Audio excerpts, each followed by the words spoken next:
Hi everyone, my name is Essen and you're listening to the Brown History Podcast. I got invited by the Toronto International Film Festival to talk to filmmaker Vinay Shukla, who has a new documentary premiering at the festival and it's called While We Watched. Right after this introduction, there's a small news clipping that explains what the documentary is about and it gives you a really good context of the current state of journalism in India. Vinay's previous documentary was called An Insignificant Man and it was critically acclaimed and it won lots of awards. I personally loved it. I thought it was brilliant. That's why I was so happy and so excited that I got invited by TIFF and by Nandita Datta at TIFF to meet and talk to Vinay. So shout out to them for doing this and it's going to be a great episode. So let's get started. Here we go.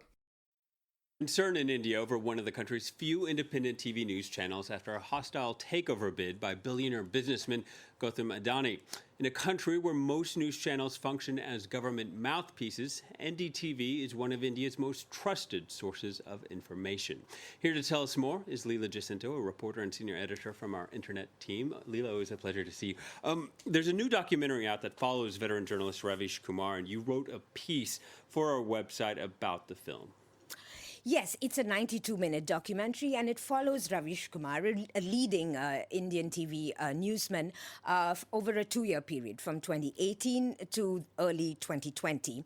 And it really shows you the pressures that that this particular journalist is going under, because he works for NDTV, as you say, a very acclaimed news media organization. It was one of the pioneers of TV journalism in India, and it has managed to maintain its editorial standards.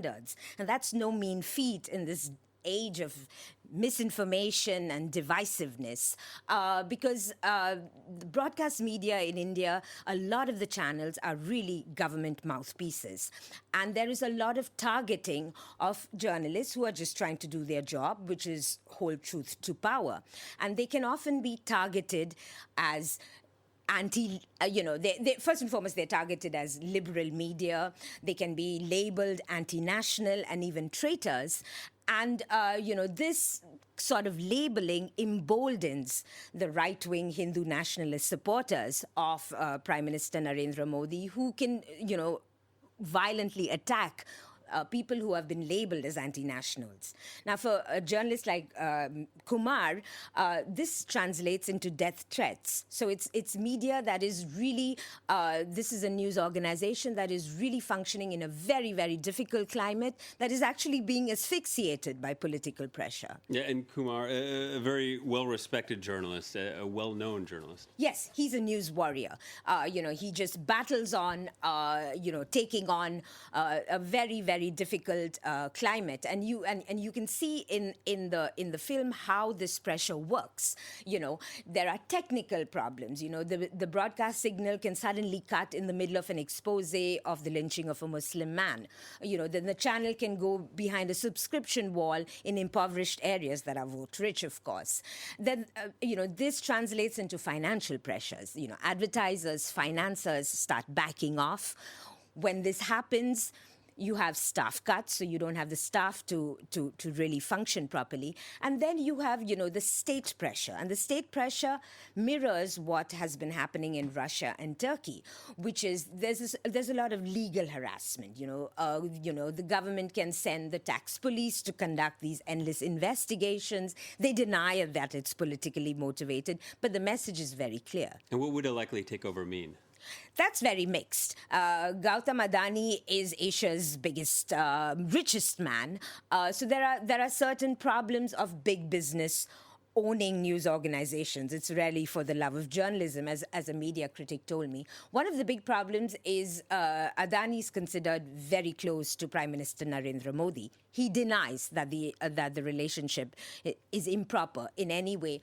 But the thing is, when this happens in India, when you have these big holdings that own a news organization, the government can target the other business interests. Licenses can be revoked. The group does not get government contracts, for instance, until these pesky journalists are brought in line. And all this is happening, in the lead up to the 2024 Indian general elections. So the stakes are really high for this. All right, Leela, thank you very much. Leela Jacinto from our internet. To be Yeah. careful about my language or something? No, Okay. be yourself. Just relax. Okay, It's just cool. two guys talking in an intimate room. That's strangely discomforting. All right. So I grew up watching a lot of movies from India from my childhood. My house was always full of Indian movies, VHS, DVDs, but it never occurred to me that there would be documentaries coming from India. So when I saw your movie, it occurred to me that I rarely ever watch any documentaries from India. Maybe with the streaming services, there were some documentaries here and there, for 20 minutes. What's it like to make a documentary in India? Is there support? Is there a demand for it? I think it's an incredible time to be a documentary filmmaker in India. There is the audience for it is massive. This is my second documentary film. My first documentary film, which I co-directed with Khushbu, was called An Insignificant Man. It ran in theaters for 9 weeks. So that gives you some idea of what kind of audiences there is. It went on to release, widely on YouTube. We had offers from the major VOD platforms, but we decided to put it on YouTube so that the film is very widely accessible. And even now we get emails around the film and its topic. In fact, I know that you saw it recently. Yeah. So there is a massive audience for documentary films. In terms of the support infrastructure, vis-a-vis funding, it's getting better. It's been very hard in the past. Currently, there are some organizations doing fantastic work with regards to funding docs in our part of the world. There are international organizations like Sundance, BritDoc, Doc Society. Khushbu has started an organization called India Docs, which is looking to support docs. So it's getting better, but yes, it's very hard. And in the last couple of years, there has been some really, really landmark documentary films that have come out of India. In fact, last year's Academy Award saw an Indian doc being nominated in the Best Documentary Feature category, which is, I think, a milestone for documentary filmmaking and for just filmmaking in India, to be honest. So it's getting a lot of traction, and it's going to get better. I understand, like you were saying, I understand that your previous documentary was like an uphill battle to get it released, to get it made, and there were a lot of people with power trying to stop you from getting it released.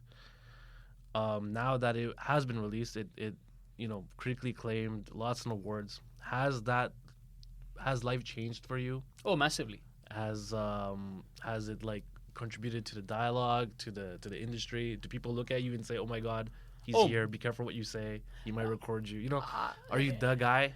It's not like people see me and get scared, but people definitely have reached out and congratulated us, my team, on just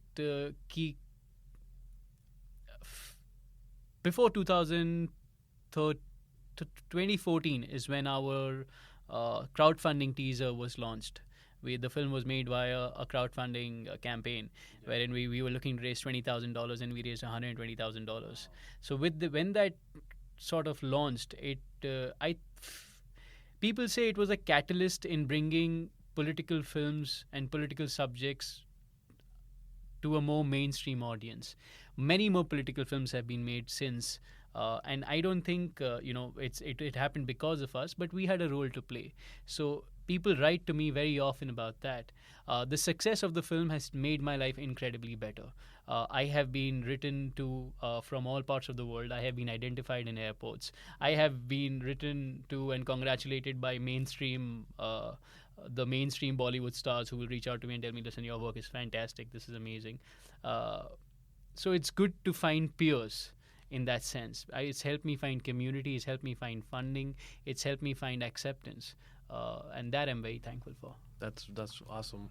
Did it help you make this new documentary of yours? Yes. Do you want to talk about the documentary and explain to the people what it's about? This new film is called While We Watched. It's a newsroom drama. It's set in New Delhi, India, and chronicles NDTV news anchor Ravish Kumar. Ravish does a 9 p.m. broadcast every night in Hindi. It's unlike most other news broadcasts in India, which very often which are very often panel discussions with anywhere between 4 to 10 panelists on a single show. So a lot of shouting and body Yeah, language and hands moving around. Yeah, basically a lot of theatrical stuff. Yeah. Ravish's show is very often anywhere between a 30 to 40-minute monologue. It's a show that requires its viewers to give a large part of their attention and consciousness to what he's saying. It goes against the current, and I am attracted to people I'm attracted to people who go against the current.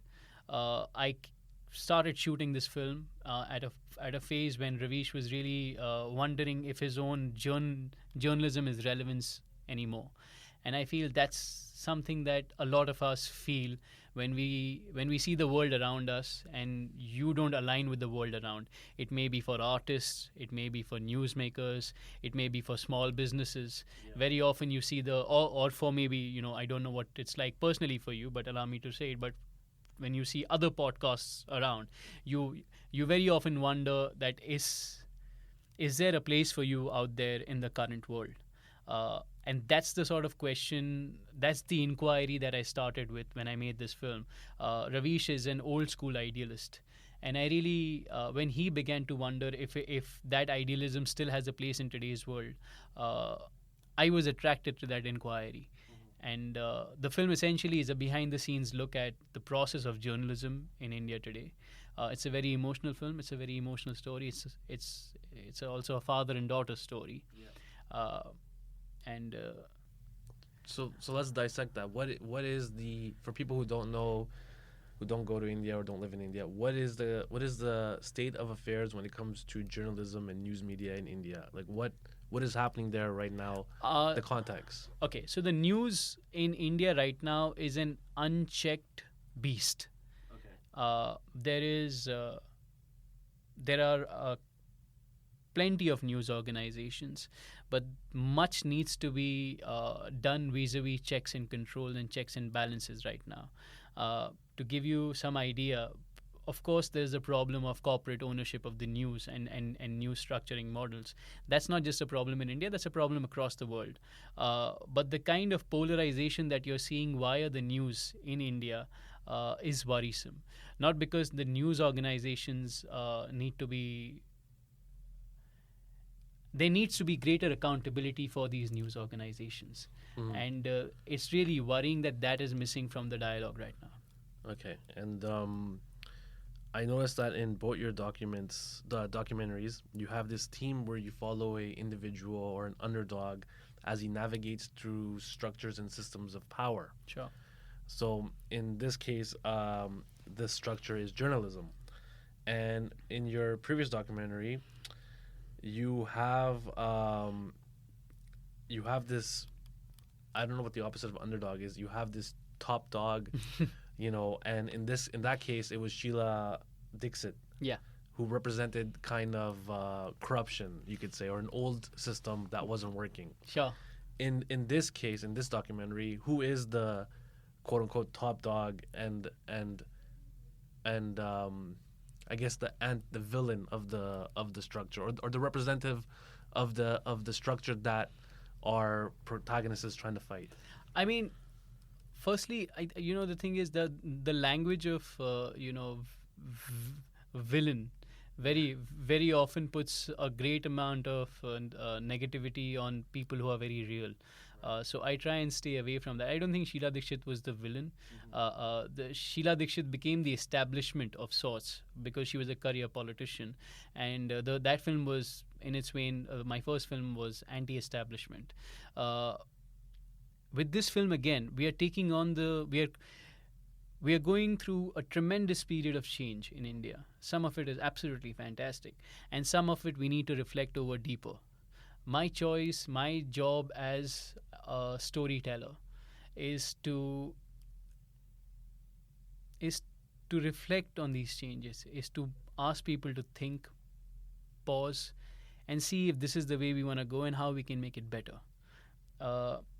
Like I said earlier, the news information system in India is completely unchecked and it's completely out of control. We may feel like it's serving us today, but it's not a system that can serve that can lead to a better system. It's not. We have to look at building something good that outlasts all of us. Very often we tend to fixate on one news anchor, one news television, one politician, one party, and we get extremely polarized around them. Uh, my advice to everybody is like, you know what, knock yourself out. You want to support XYZ politician, party, news anchor, sports person, do it. Uh, but if in pursuit of that we land up not bettering the systems around these people, uh, we are doing ourselves great service. We need to be able to make systems that serve us, not just us, the future generations very well. And building better systems starts with also identifying that we have a problem. Hopefully, I hope that this film is a conversation starter in that direction. How did you end up making this documentary? Did you just bring camera and just hang out in the newsroom There's something like that. 24/7? It was something like that. Did you do for your movies? Do you learn the system before you go in there and start filming, or do you learn as you go when you're filming? I mean, you can't learn it before, right? Because you can. How do you learn? Like you only. I have this information, access to the same information that people do. Right. So you have some idea what a newsroom works like, what a political party may be like from the inside. So you basically go in on the first day, and then you sit, and then the second day, and then the third day, and then it's a week, then it's a month, then it's 3 months, 6 months. So you learn on the go. You learn on the go, and you find characters on the go. When you're outside, you don't know who is going to be part of the story that you're telling, and you don't even know what the story is going to be. Amazing. You have some instinct. As a filmmaker, you have some instinct to read the room and predict where this could go. So you try and shoot and cover those bases. But besides that, while you're on the job, the institution reveals itself to you. The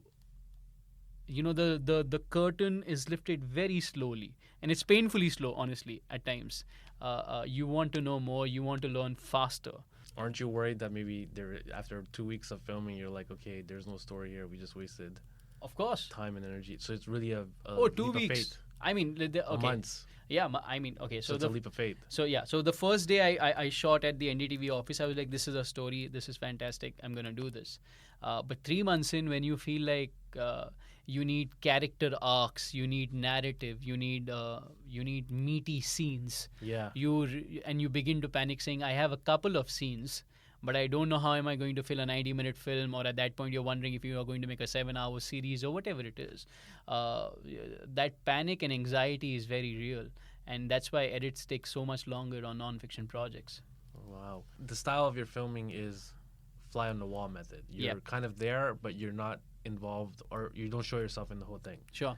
Is that really tough because you're hanging out with these people for so long, you're invested in them, and at the same time the system that they're kind of struggling in is the same system that you're part of, politics for the first documentary, second documentary was journalism. You kind of want them to win because it affects you in your personal and your career.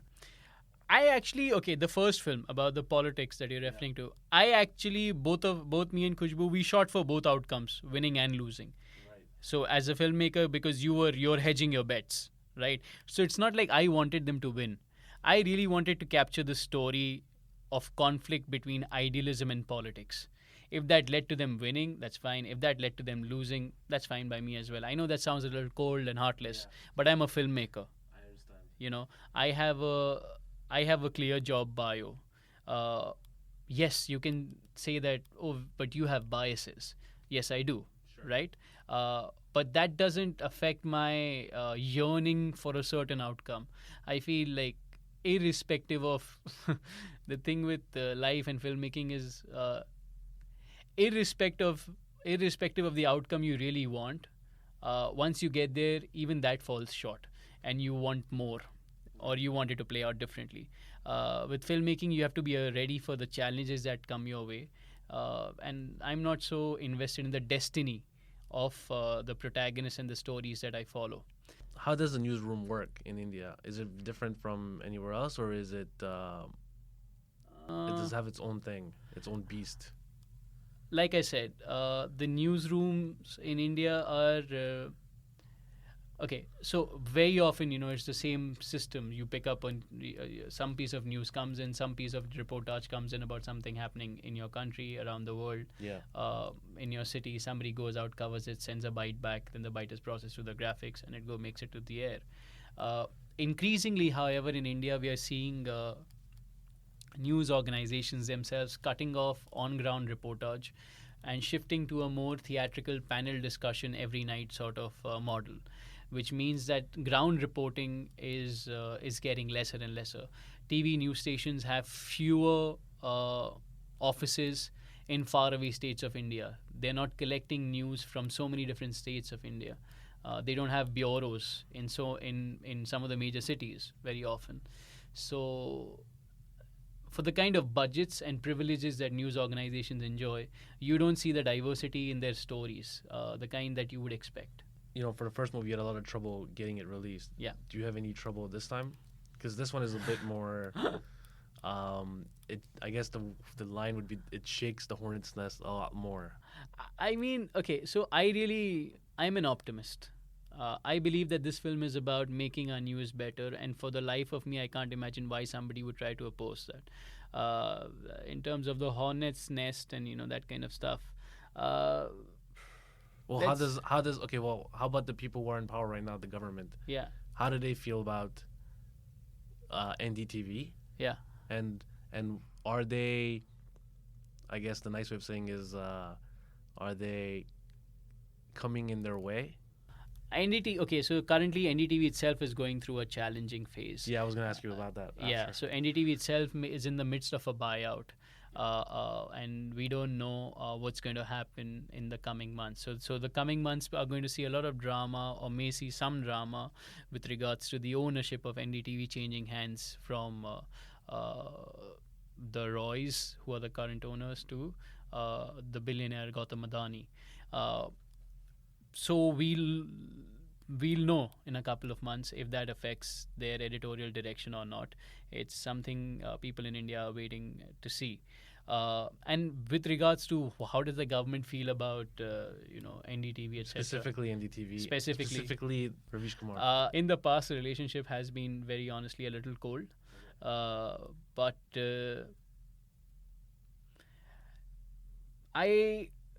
this film is not necessarily, very often people tend to see the current dialogue as, anti. Are you anti or pro? Are you anti NDTV, pro NDTV? Anti government, pro government? Anti this politician, pro that politician? Sure.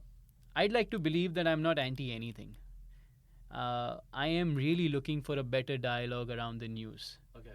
As much as we can find our problematic people. Some people find Ravish extremely problematic. Some people find, you can continue looking at your shoe and saying, which one is bigger than the other. I am asking people to look at the stars. It's very important to zone out from individuals, zone out from one, and look at how we can build a better for many by investing in many. We have to divest our power that we give from giving it to any one person, any single organization, and divesting it into a better system that allows for more people. But I'm not asking how you feel. I'm asking how, I don't know what NDTV, I don't watch NDTV. I'm not part of the Indian dialogue. Sure. So my question is, what does NDTV represent to the greater majority of India? Are they the Fox News of India, or are they the liberal news? I think do they help Modi with his campaign, or do they kind of investigate and question his campaign, which makes him angry? What is their role in the greater things? I think NDTV's pursued there's an honest long answer to that.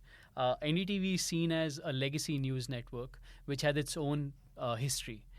It brought on some of the most prominent big voices in Indian news television today. In fact, Arnab who's currently the head of Republic, started out at NDTV as a Arnab Goswami. the guy who is part of the large panels. Yeah, so he started at this thing, and Rajdeep Sardesai, who's currently at India Today, started at NDTV. Barkha Dutt, who was somebody when I was growing up, she was at NDTV. I saw her journalism, and I really learned so much from her as somebody in my teenage years in terms of how to present an argument. Now, all these individuals have gone through their own sort of checkered history since. All of them have left NDTV. Ravish, my protagonist, has been at NDTV for about 26 years now, so he's an old horse there. He's a veteran. He's a veteran. It would be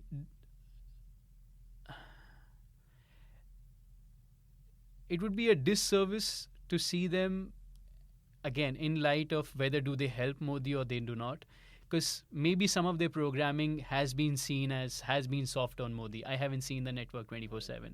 They do enjoy a reputation of being fairly anti-establishment in India, but I would. I believe that has more to do with the sort of information and messaging around them. If you were to see their programming, I believe that if you really want to find out if a particular news network is for a government or against a government, you have to find out how many big stories have they done, how many scoops they have done against a government. And that is where the answers lie. Currently, I don't have the stats on how many stories the network has done, but I know for a fact that Ravish has asked a lot of hard questions to this government while being at NDTV. And in a climate where that can be fairly risky and fairly hard, Ravish has been able to do that at NDTV. Okay. That's fair. We're talking about the news media and we're talking about politicians, but how much do you think the public, are held accountable for what's going on and what kind of news is being played? Because it's kind of a feedback loop. You put something out there and they watch it and the ratings go up, and then they kind of take that and exaggerate that even more. Yeah. I think, okay, so there are two parts of this problem. One is the people's minds are being shaped by the information they receive. Yes. Right? The information by itself that's coming from news networks and WhatsApp forwards is very skewed. Yeah. So then after a point, it's an echo chamber of skewed news. But what I find truly worrying is that there are a lot of claims being made about people's consciousness and what they like, what we as a country want. And there is a vast amount of people who disagree with that, who disagree with those kind of claims that are being made on their behalf.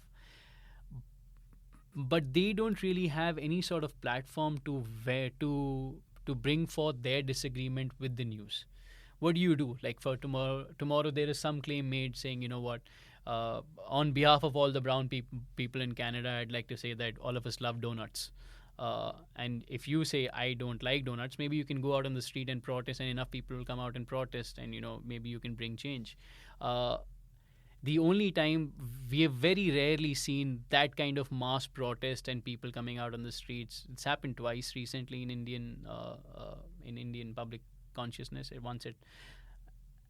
But besides that, there is no civilized forums, organized forums where people can come forward and disagree with what's being spoken on their behalf in the news.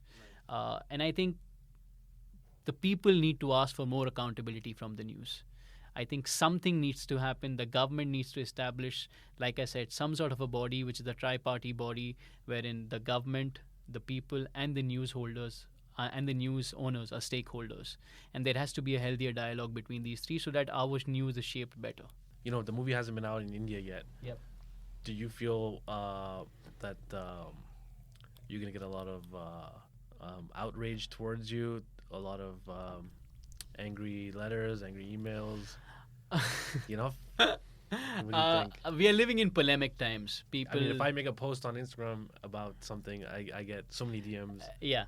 But you're making a documentary, so I'm assuming it's 10 times worse for you. Yeah, but it's also 10 times better for me because there are a lot of people who agree. There are a lot of people who are interested. Yes, there is a lot of trolling that happens. There's a lot of disagreement that happens. There's no doubt about it. But I understand those trolls. I understand where they're coming from. I think somewhere in their hearts, I'd like to believe that we are all trying to build a better country, a better world. Uh, the a lot of the trolls that we have,